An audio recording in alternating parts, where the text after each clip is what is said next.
Hi, second grade. So this is our first religion assignment on Google Classroom.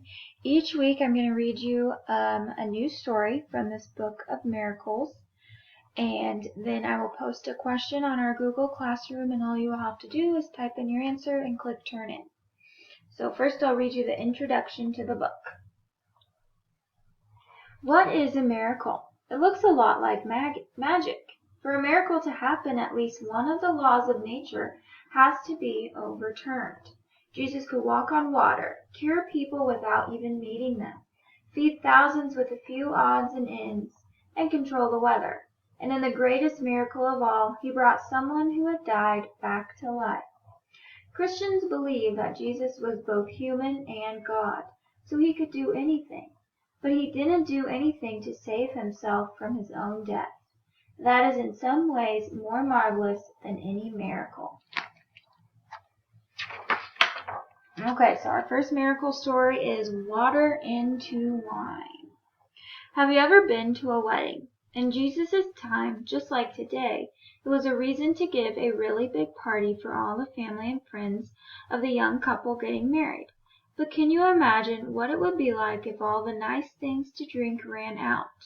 All the lemonade and the orange juice and the wine and beer for the grown-ups, and there was nothing left but water. Some friends of Jesus' mother, Mary, were being married at a place called Cana in Galilee. We don't know their names for sure, but some people think the bridegroom was Jesus' close friend John, who later became his favorite disciple and wrote one of the 4 Gospels. Anyway, the couple must have known Mary very well because they invited not only Jesus, but his friends who became the disciples. Maybe they invited too many people. Whatever the reason, the party ran out of wine. When Jesus and his friends arrived, they asked for something to drink, and Mary said, "They have no wine." Jesus knew that she meant him to do something about it, and he said rudely, "What do you expect of me? The time isn't right." "Do whatever he tells you," Mary said to the servants. She understood her son very well and guessed that he was going to do something marvelous.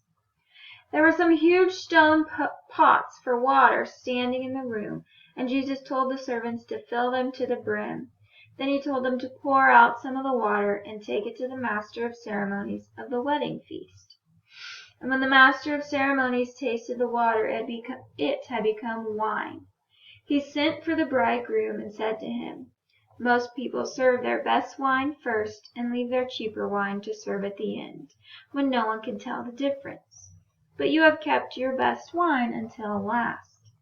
How puzzled the bridegroom must have been, but the servants knew that the best wine had been ordinary water a few minutes before, and Jesus' disciples knew who had turned the water into wine. This was Jesus' first miracle. It wasn't dramatic. Not many people heard about it, but it made his disciples sure that Jesus was no ordinary man. Okay, so you can replay this video if you need to hear the story again. I will put a question on the Google Classroom, and all you have to do is type in your answer and click Turn In.